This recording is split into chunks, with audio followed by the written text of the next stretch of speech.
रामाय रामभद्राय रामचंद्राय वेधसे रघुनाथाय नाथाय सीतायाः पतये नमः। मान्याः अर्थसंग्रह अध्ययनशालायां भवतां समेषां हार्दिकं स्वागतं व्याहरामि। अर्थसंग्रह ग्रंथे विधिमंत्रनामधेय निषेधार्थवाद रूपात्मकं वेद विभाजनं प्रतिपादितं।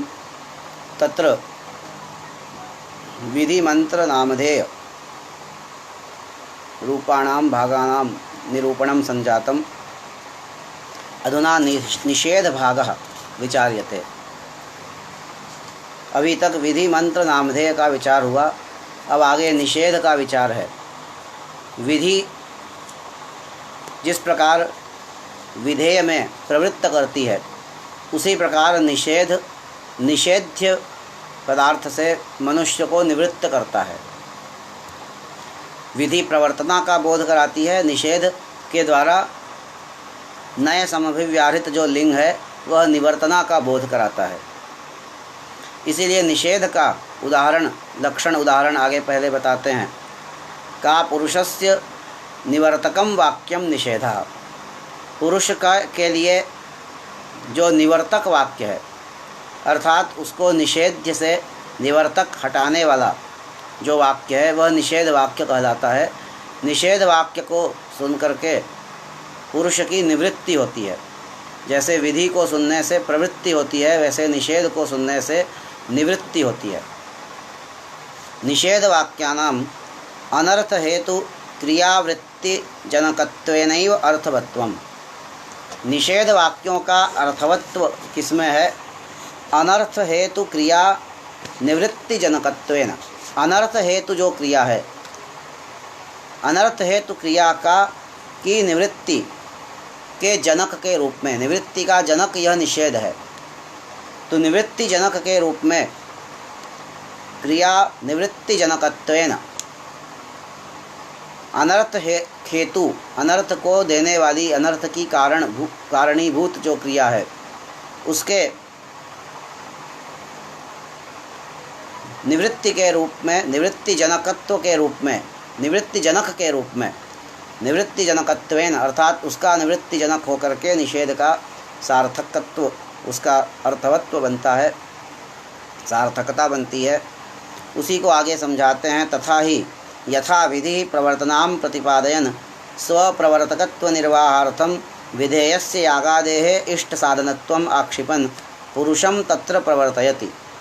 जिस प्रकार से विधि प्रवर्तना का प्रतिपादन करते हुए, प्रवर्तना को बोधित करते हुए, स्वप्रवर्तकत्व निर्वाहार्थम, प्रवर्तना को विधि कैसे बोधित कराती है? क्योंकि लिंग का अर्थ ही है प्रवर्तना, लिंगर्थ है। तो प्रवर्तना का बोध कराते हुए स्वप्रवर्तकत्व निर्वाहार्थम, अपने प्रवर्तकत्व का निर्वाह करने के लिए विधेयस्य यागादेः इष्ट साधनत्वम आक्षिपन् पुरुषम तत्र प्रवर्तयति। विधेय जो यागादि हैं उनकी इष्ट साधनता का आक्षेप करके, अर्थात यागादि इष्ट साधन हैं ऐसा विधि के द्वारा आक्षेप होता है प्रवर्तकत्व के निर्वाह के लिए। क्योंकि विधि यदि प्रवृत्त कराती है तो वह इष्ट में ही प्रवृत्त कराती होगी, ऐसा सिद्धांत है।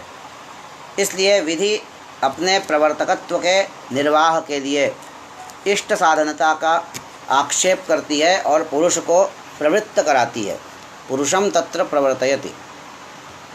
तथा न कलंजम भक्षयेत इत्यादि निषेधोपि निवर्तनां प्रतिपादयन स्वनिवर्तकत्व निर्वाहार्थम निषेध्यस्य कलंज भक्षणस्य परानिष्ट साधनत्वम आक्षिपन् पुरुषम ततो निवर्तयति। ठीक उसी प्रकार जैसे विधि प्रवृत्त कराती है इष्ट साधनता का आक्षेप करके, उसी प्रकार न कलंजम भक्षयेत, कलंज का भक्षण न करे, नहीं करना चाहिए। कलंज क्या है? विष से युक्त शस्त्र के द्वारा मृत जो पशु है, विषाक्त बाण से मृत पशु का जो मांस है उसे कलंज कहते हैं। तो उस न कलंजम भक्षयेत इत्यादि निषेध वाक्य जो हैं वे भी निवर्तना का प्रतिपादन करते हुए, क्योंकि वहाँ लिंग समभिव्याहृत जो नय है वह निवर्तना का बोध करा रहा है, या ये कहें नय समभिव्याहृत लिंग ये निवर्तना का बोध कराता है। निवर्तना का प्रतिपादन करते हुए स्वनिवर्तकत्व निर्वाहार्थम, अपने निवर्तकत्व के निर्वाह के लिए निषेध जो कलंज भक्षण है उसमें पर अनिष्ट साधनता है, इसका आक्षेप करते हुए, पर अनिष्ट अत्यंत अनिष्ट साधनता है, यह आक्षेप करते हुए पुरुषम ततो निवर्तयति, पुरुष को उस कलंज भक्षण से निवृत्त कराता है यह निषेध। अर्थात जिस प्रकार विधि प्रवृत्त कराती है इष्ट साधनता का आक्षेप करके, ठीक उसी प्रकार निषेध निवृत्त कराता है अनिष्ट साधनता का आक्षेप करके। विधि विधेय में प्रवृत्त कराती है, निषेध निषेध्य से निवृत्त कराता है। ननु निषेध वाक्यस्य कथम निवर्तना प्रतिपादकत्वम इति चेत उच्यते, यह निषेध वाक्य निवर्तना का प्रतिपादक कैसे होता है। जैसे विधि तो प्रवर्तना का प्रतिपादक इसलिए होती है क्योंकि लिंग का अर्थ ही है प्रवर्तना, लिंगर्थ है प्रवर्तना, उसे ही शाब्दी भावना नाम से कहा गया, वही प्रवर्तना है। तो लिंग का अर्थ जैसे प्रवर्तना है, वैसे निषेध स्थल में निवर्तना किस प्रकार प्रतिपादित होता है। इति चेत उच्यते, यदि ऐसा प्रश्न कोई करे तो उच्यते कहा जाता है कि न तावत् अत्र धात्वर्थस्य नयर्थेन अन्वयः अव्यवधानेपि तस्य प्रत्ययार्थ भावनोपसर्जनत्वेन उपस्थिते है, कि यहाँ पर धात्वर्थ का नयर्थ के साथ अन्वय नहीं होता है। निषेध स्थल में धात्वर्थ के साथ नयर्थ का अन्वय नहीं होता, अपितु नयर्थ का अन्वय लिगर्थ प्रवर्तना के साथ होता है। उसी को बताते हैं कि न तावद अत्र धात्वर्थस्य नयर्थेन अन्वय, न कलंजम भक्षयेत में धात्वर्थ है भक्षण, उसके साथ नयर्थ अभाव का अन्वय नहीं होता। यद्यपि दोनों में अव्यवधान है तथापि अव्यवधाने अपि तस्य प्रत्ययार्थ भावनोपसर्जनत्वेन उपस्थिते है, अव्यवधान होने पर भी अन्वय इसलिए नहीं होता क्योंकि धात्वर्थ में नयर्थ के साथ अन्वय होने की योग्यता नहीं है। क्यों नहीं है? क्योंकि वह धात्वर्थ प्रत्ययार्थ का उपसर्जन है। प्रत्ययार्थ है भावना, पीछे बताया था प्रत्यय के दो अंश हैं प्रत्यय के अंतर्गत, प्रत्यय के अंदर आख्यातत्व और लिंगत्व, और दोनों ही अंशों से क्रमशः आर्थी भावना और शाब्दी भावना का बोध होता है। अर्थात इन दोनों ही अंशों का अर्थ है आर्थी भावना एवं शाब्दी भावना। आख्यात का अर्थ है आर्थी भावना और लिंग का अर्थ है शाब्दी भावना। तो प्रत्यार्थ जो भावना है उसके उपसर्जन के रूप में यह प्रकृत्यर्थ अर्थात धात्वर्थ उपस्थित है, गौण है, क्योंकि प्रकृति प्रत्यय में प्रकृति गौण होती है और प्रत्ययार्थ प्रधान होता है। तो प्रत्ययार्थ भावनोपसर्जनत्वेन उपस्थित है। प्रत्ययार्थ जो भावना है उस भावना का, यहाँ भावना से शाब्दी भावना को ही फलितार्थ के रूप में लिया जाएगा। तो उसका यह उपसर्जन होने से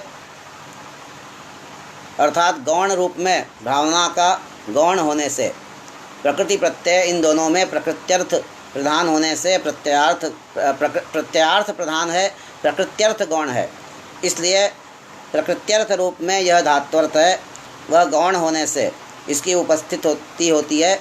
इसलिए इस प्रकृत्यर्थ अर्थात धात्वर्थ के साथ नयर्थ का अभाव का अन्वय नहीं होता, क्योंकि न ही अन्योपसर्जनत्वेन उपस्थितम अन्यत्र अन्वेति, जो दूसरे का उपसर्जन होता है अर्थात दूसरे की दृष्टि से जो गौण है, प्रधान नहीं है, अप्रधान है, वह अन्य के साथ अन्वित नहीं होता, यह नियम है। अन्योपसर्जनत्वेन उपस्थितम अन्यत्र न अन्वेति, अन्य के उपसर्जन के रूप में जो उपस्थित है उसका अन्वय अन्य के साथ दूसरे के साथ नहीं होता। अर्थात किसी का उपसर्जन किसी तीसरे के साथ अन्वित नहीं होता। जैसे राजपुरुषम आनय, यहाँ पर राजपुरुषम, यहाँ षष्ठी तत्पुरुष समास है। राज्ञः पुरुषः राजपुरुषः तम राजपुरुषम आनय। राज्ञः पुरुषः राजपुरुषः षष्ठी तत्पुरुष में उत्तर पदार्थ प्रधान होता है, पूर्व पदार्थ गौण है।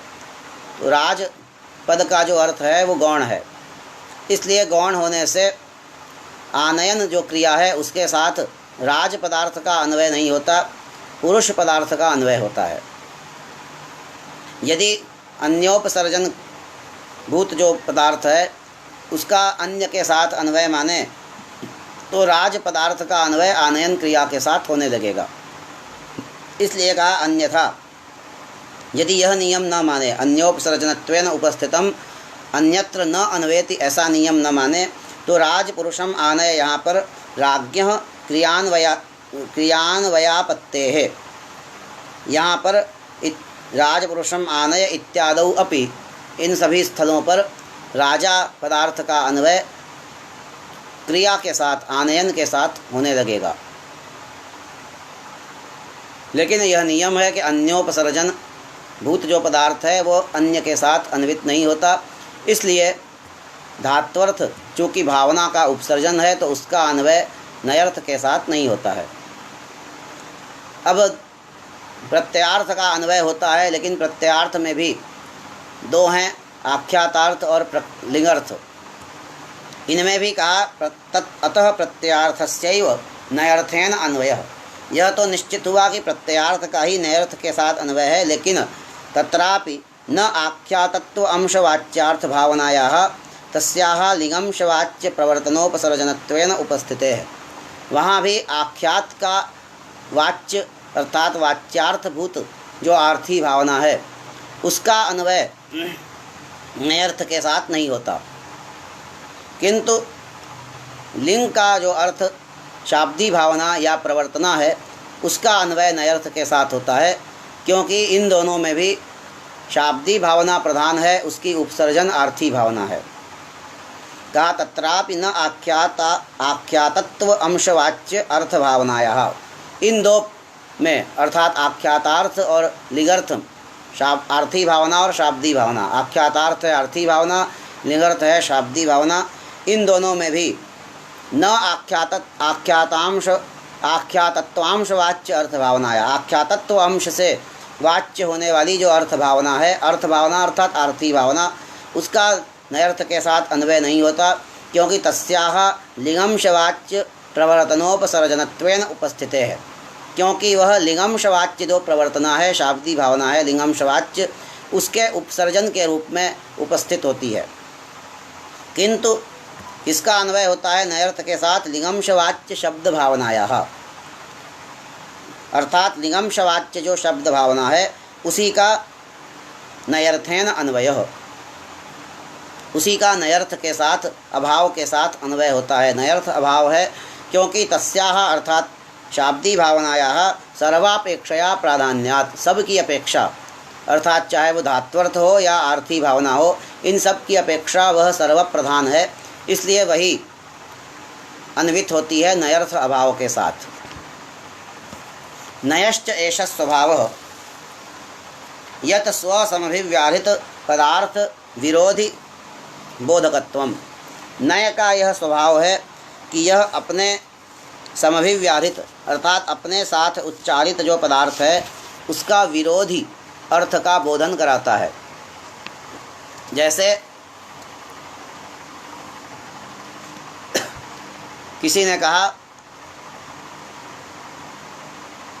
कि जड़म आनय, जड़म के साथ यदि न जड़ः अजड़ः, अजड़म आनय, तो जड़ का जो विरोधी पदार्थ है अजड़ अर्थात स्थावर पदार्थ, उसका बोध कराता है। अथवा जंगम पदार्थ, जड़ का विरोधी है जंगम, उसका बोध कराता है। तो जिसके साथ यह नय लगता है उसके विरोधी का बोध कराता है। जैसे प्रकाश अप्रकाश अर्थात अंधकार का। नयश्च एष स्वभावः, यह स्वभाव है नय का कि स्वसमभिव्याहृत पदार्थ के विरोधी पदार्थ का बोधक होता है। यथा घटो नास्ति, उदाहरण स्वयं दिया, घटो नास्ति इत्यादौ अस्ति इति शब्द समभिव्याहृतः नय घट सत्व विरोधी घटासत्वं गमयति। जैसे घटो नास्ति, यहाँ पर अस्ति शब्द के साथ समभिव्याहृत जो नय है, न अस्ति नास्ति, अस्ति का अर्थ है अस्तित्व, सत्ता, सत्व, तो नय के साथ अस्ति का उच्चारण होने से यह घट के सत्व का जो विरोधी असत्व है, घटासत्व, घटाभाव, उसका बोध कराता है। अस्ति के साथ समभिव्याहृत नय घट सत्व का विरोधी क्या है? घटासत्व, घट का असत्व यानी अभाव, उसका बोध कराता है। तम गमयति, घटासत्वं गमयति।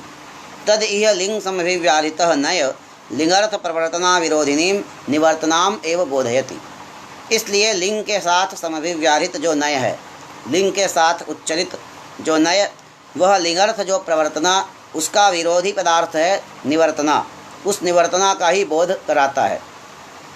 अर्थात लिंग और नय यह मिल करके लिंग समभिव्याहृत नय निवर्तना का बोध कराते हैं।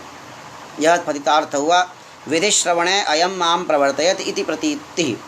जैसे विधि का श्रवण होने पर अयम माम प्रवर्तयति, यह मुझे प्रवृत्त कराता है, ऐसा प्रतीति होती है, ऐसा बोध होता है। उसी प्रकार तस्मात् निषेध वाक्य स्थले निवर्तनैव वाक्यार्थ, उसी प्रकार निषेध स्थल में अयम माम निवर्तयति ऐसा बोध होने से यहाँ निवर्तना ही वाक्यार्थ होता है। निषेध वाक्य स्थल में निवर्तना ही वाक्यार्थ है, विधि स्थल में प्रवर्तना वाक्यार्थ है।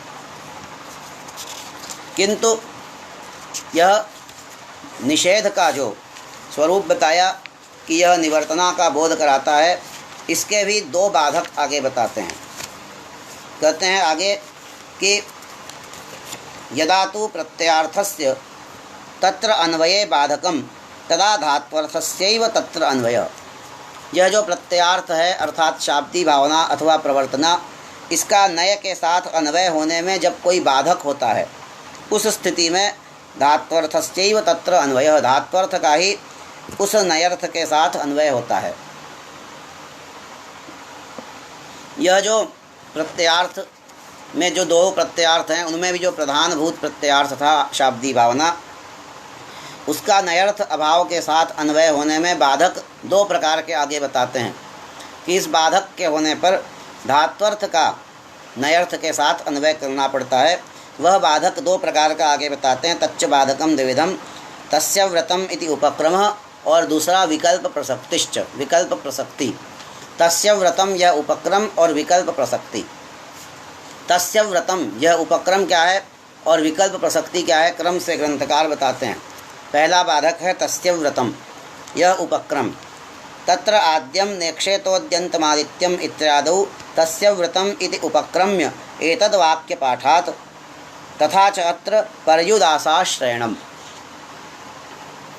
जब धात्वर्थ का, जब शाब्दी भावना का अन्वय अर्थात प्रवर्तना का अन्वय नयर्थ के साथ होता है तो उसे प्रतिषेध कहते हैं, निषेध भी कहते हैं, प्रसज्य प्रतिषेध भी इसका एक नाम है। और जब तद भिन्न अन्य किसी भी पदार्थ के साथ, वह धात्वर्थ हो या कोई भी अन्य पदार्थ हो, प्रवर्तना से भिन्न किसी अन्य पदार्थ के साथ नयर्थ का अन्वय होता है तो उसे पर्युदास शब्द से कहा जाता है। इसीलिए कहा इसका यह बाधक होने पर ही होता है, बाधक आने पर ही प्रवर्तना से भिन्न पदार्थ का अन्वय नयर्थ के साथ होता है। वह बाधक यहाँ दो प्रकार का बताया, तस्य व्रतम इति उपक्रमः और विकल्प प्रसक्ति।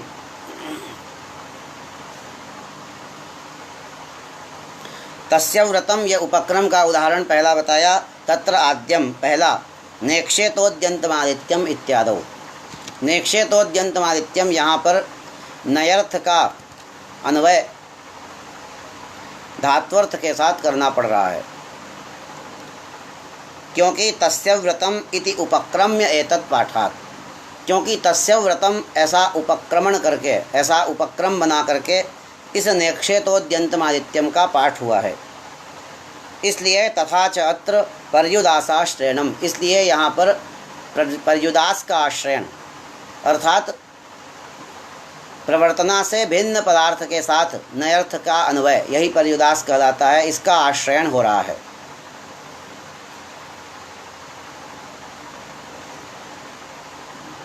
कहीं ऐसा बताया है कि प्रतिषेधस्य विज्ञेयः क्रिया सह यत्र नय, पर्युदासस्य विज्ञेयः यत्रोत्तर पदेन नय, ऐसा बताया है। क्रिया का तात्पर्य वहाँ शाब्दी भावना से है।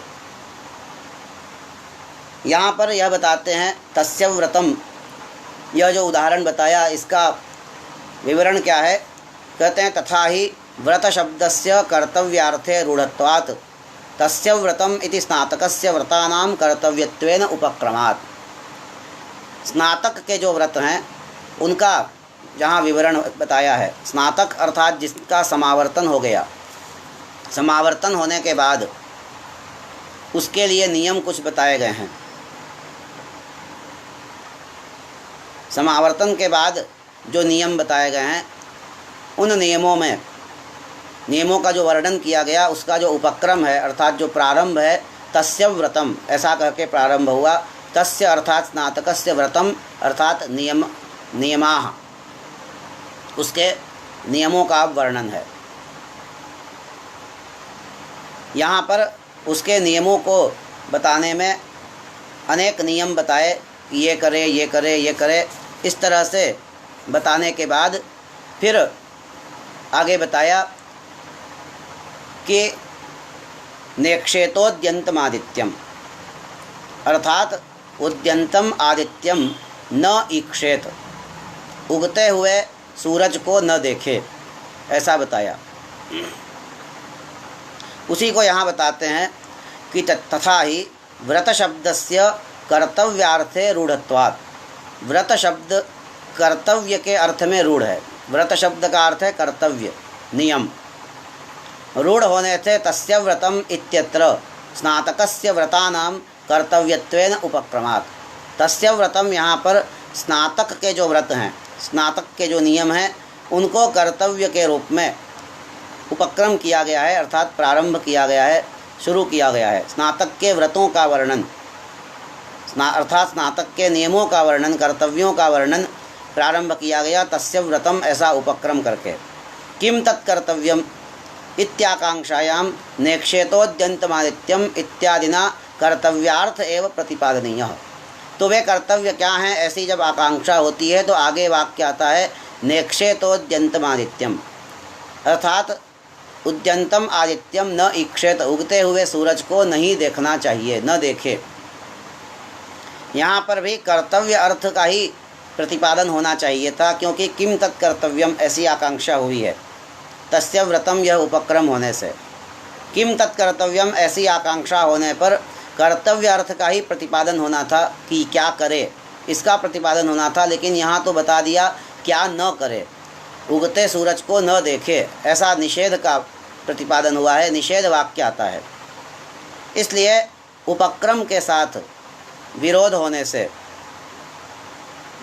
उपक्रम है तस्य व्रतम, उसके साथ विरोध आने के कारण नेक्षेतोद्यन्तमादित्यम में पर्युदास का आश्रयण लेना पड़ता है। इसीलिए कहते हैं कर्तव्य अर्थ का ही प्रतिपादन करना चाहिए था, कर्तव्यार्थ एवं प्रतिपादनीय, अन्यथा पूर्वोत्तर वाक्यों एक वाक्यत्वम न स्यात्। नहीं तो पूर्वोत्तर वाक्य, पूर्व वाक्य है तस्य व्रतम, उत्तर वाक्य है नेक्षेतोद्यन्तमादित्यम, इनकी एक वाक्यता नहीं हो पाएगी। तथा च नयर्थेन न प्रत्ययार्थान्वयः कर्तव्य अर्थ अनवबोधात्, तथा च नयर्थेन न प्रत्ययार्थान्वयः, तथा च अर्थात एक वाक्यत्व नहीं हो पा रहा है, एक वाक्यत्व लाना चाहिए था, वह एक वाक्यत्व नहीं आ पा रहा है। इसलिए नयर्थेन न प्रत्ययार्थान्वयः, नयर्थ का के साथ प्रत्ययार्थ का अन्वय नहीं होता, अर्थात प्रवर्तना का अन्वय, लिंगर्थ का अन्वय नयर्थ के साथ नहीं होता है। कर्तव्यार्थानवबोधात्, कर्तव्यार्थ अनवबोधात्। क्योंकि यदि लिंगर्थ का अन्वय नयर्थ के साथ होगा तो कर्तव्य अर्थ का बोध नहीं हो पाएगा। कर्तव्य अर्थ अनवबोधात्, कर्तव्य अर्थ का बोध नहीं हो सकता है, क्योंकि विध्यर्थ प्रवर्तना विरोधी निवर्तनायाः एव तादृश नया बोधनात्। क्योंकि विध्यर्थ जो प्रवर्तना है, उस विध्यर्थ प्रवर्तना का विरोधी निवर्तना, यह अर्थ ही नय के द्वारा बोधित हो पाएगा। जब लिंगर्थ का नयर्थ के साथ अन्वय हो गया तो विध्यर्थ प्रवर्तना है, तद विरोधी जो निवर्तना, उसी का नय के द्वारा बोध हो सकता है। निवर्तनायाः एव तादृश नया बोधनात्, निवर्तना का ही उस नय के द्वारा बोध होगा। तस्याश्च कर्तव्य अर्थत्व अभावात्, कर्तव्यार्थत्व अभावात्। और वह जो निवर्तना है वो कर्तव्यार्थ नहीं है, करने योग्य पदार्थ नहीं है। इसलिए यहाँ पर तस्मान न इक्षेत इत्यत्र नया धात्वर्थ विरोधी अनीक्षण संकल्प एव लक्षणया प्रतिपाद्यते तस्य कर्तव्यत्व संभवात्। तो यहाँ पर नेक्षेत इत्यादि जो वाक्य है उसमें नय का धात्वर्थ के साथ जब अन्वय करते हैं उस समय धात्वर्थ विरोधी जो अर्थ है अनीक्षण संकल्प, यह लक्षणा के द्वारा प्रतिपादित होता है।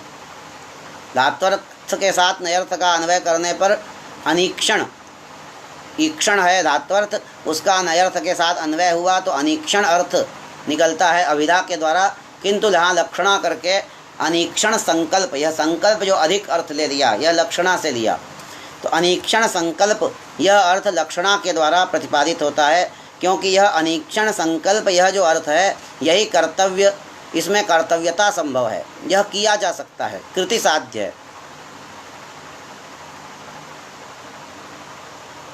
अनीक्षण अभाव रूप होने से कृति साध्य नहीं है, किंतु संकल्प को हम कर सकते हैं।